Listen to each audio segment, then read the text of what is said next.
में जैसे जैसे बालियाँ आ रही है वैसे किसान कह रहा है कि या फोन कर रहा है या मैसेज दे रहा है कि उनके धाली में पीला पीला पाउडर टाइप का चिपक रहा है, और बाद में वो जो दाना बनता है वो दाना देखे तो एक गोल गोल पीला आवरण हो जा रहा है, जिसे आम बोलचाल में उसको लेढ़ा कहते हैं यहाँ पर। उसके लिए होने के कारण और उसका क्या निवारण है, किसान कैसे उससे निजात पा सके, ये इसके बारे में थोड़ा सा बताया। कि औरंगाबाद जिले में अधिकतर क्षेत्रों में जो है धान की फसल खेती की जाती है, और चूँकि अब पुष्पन अवस्था से जो है बीज की अवस्था में धान का फसल जा रहा है सर, तो चूँकि जब बाली निकल गई है तो जिस तरह से आपने बताया कि धान के जो बीज हैं सर वो उनका आकार भी जो है बदल गया है, क्योंकि सर एक अंग्रेजी में कहा जाए तो सर इसको फॉल्स स्मार्ट कहा जाता है। और जैसे आपने कहा कि गांव देहात की लैंग्वेज में सर भाषा में इसको बोलचाल की लैंग्वेज लेढ़ा भी कहा जाता है। और जी सर कहीं कहीं पे सर इस रोग को जो है सर लक्ष्मीनिया रोग भी कहते हैं। तो होता क्या है कि सर ये रोग जो है ये फॉल्स स्मार्ट है, क्योंकि इसका बीज का आकार बढ़ जाता है सर, और ये जिस तरह से हवा की दिशा बदलती रहती है सर, हवा का दिशा जिस तरह में रहता है सर उसी दिशा में ये बीज का जो स्पोर है ये छोटा छोटा ये उसी के साथ जो उसी दिशा में जाता है, और जहाँ जहाँ में प्रकोप नहीं भी होना रहता है सर उस बीज को भी प्रभावित करता है। तो सर सबसे पहले तो है कि इसका समाधान हम कैसे करें, क्योंकि इससे होता क्या है कि पूरा फसल में जो है काफ़ी नुकसान होने की संभावना रहती है, जिससे कि इसका उपज में भी जो है काफ़ी प्रभावित करता है। तो अगर हम शुरू में ही अगर ये चूँकि ये बीज जनित भी है और ये मृदा जनित भी रोग है, तो हम शुरू में जब हम बीज उपचार अगर हम कर दें, क्योंकि धान की बुआई से पहले हम बीज उपचार भी करते हैं, अमूमन लोग करते भी हैं जो जागरूक है, और नहीं भी है तो उनको यही आग्रह है और कि कभी भी अगर बीज की बुआई करें तो बुआई से पहले उसका बीज उपचार करें। तो बीज उपचार करने के लिए जो है एक रसायन आती है मार्केट में, कार्बेंडाजिम नाम का रसायन फुफरनाशी है। क्योंकि ये फुफरनाशी रोग है तो इसको हम लोग फुफरनाशी से ही उपचार करेंगे।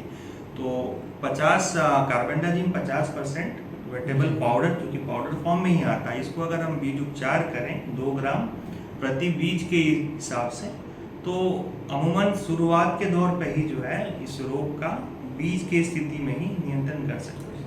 क्योंकि ये अगर हम जहाँ खेती करते हैं धान का, ये भी हमको ध्यान रखना है कि खेत के आसपास खरपतवार वगैरह का ज़्यादा जो है सो प्रकोप ना हो, तो उसको भी अगर हम निकौनी कर दे या खरपतवार नाशी रसायन से अगर उसका हम नियंत्रण कर दे तो काफ़ी हद तक ये प्रबंधन हो सकता है। तीसरी बात है कि अगर पुष्पन अवस्था के पूर्व जो है प्रोपिकोनाचल 25% EC, इसका डोज 1 से 2 ml पर लीटर के हिसाब से अगर आप इसका स्प्रे करते हैं तो इसका आगे बढ़ाव नहीं होगा। ये अगर जहाँ पे प्रभावित हुआ है वहीं पे रुक जाएगा, और अगर प्रभावित हो भी गया है तो जो भी आपका धान की बाली में इफेक्ट हुआ है जिसमें प्रभाव, उसको आप प्लास्टिक में करके तोड़ दें और कहीं सुरक्षित स्थान पे उसको जो है सो रख देंगे, ताकि उसका प्रभाव और फसलों में नहीं हो। ये हम कह सकते हैं कि जो एक बाली संक्रमित होता है फिर उसी का वो पाउडर जो पीला है वही उड़ के दूसरे बाली पे जाता है, फिर उस प्रकोप को और बढ़ाता है। जी ये प्रक्रिया इसमें रहती है। तो इससे अच्छा है कि स्प्रे भी कर दिया जाए ताकि इसका आगे इसका बढ़ाव ना हो। दूसरा चीज़ कि अगर संक्रमित हो भी गया है तो उस बाली को जो है हम तोड़ के और प्लास्टिक में रख के कहीं सुरक्षित स्थान पे, ताकि किसी मवेशी का दुरुपयोग उसका ना हो। तो ये मवेशियों के लिए भी हानिकारक होता है। मवेशी के लिए तो अभी तक तो नहीं आया इस तरह से, लेकिन थोड़ा उसको सुरक्षित जगह पे रखा जाए तो हमको ज़्यादा उचित होगा। हम संक्रमण एक फैले नहीं एक दूसरे पौधे। जी और एक मान लीजिए तो हम लोग बीज उपचार कर लेकर मिट्टी जनित पहले से अगर इस खेत में बीमारी आ चुका है जी, तो संभावना है कि जैसे कि मिट्टी जनित भी बीमारी है तो अगली बार भी आने की संभावना रहता है। जी क्योंकि प्रत्येक वर्ष किसान के ये कि पहले ये कम था लेकिन इस साल और अधिक मात्रा में बढ़ रहा है। जी तो एक तो हमारा किसान का उत्पादन भी कम होता है, और दूसरा जो उनकी बाजार में मूल्य होता है, क्योंकि उसमें पहले पीला होता है फिर वो काला काला बोल की तरह। ये पीला रंग का भी रहेगा, कहीं काला रंग का भी। तो अगर उसके वजह से उनका जो प्राइस होता है प्रति क्विंटल वो बाजार मूल्य भी कम मिलता है। जी वो तो मिलना है। तो उनको दो तरफा मार होने लगता है। जी तो ये इस दवा का अगर छिड़काव करने से किसान भाई लोग को लाभ अवश्य जी अवश्य होगा।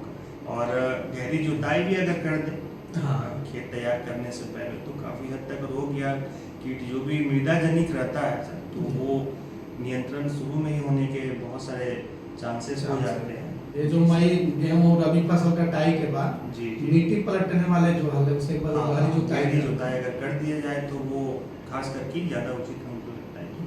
ठीक है सर, बहुत बहुत बहुत बहुत धन्यवाद। धन्यवाद सर।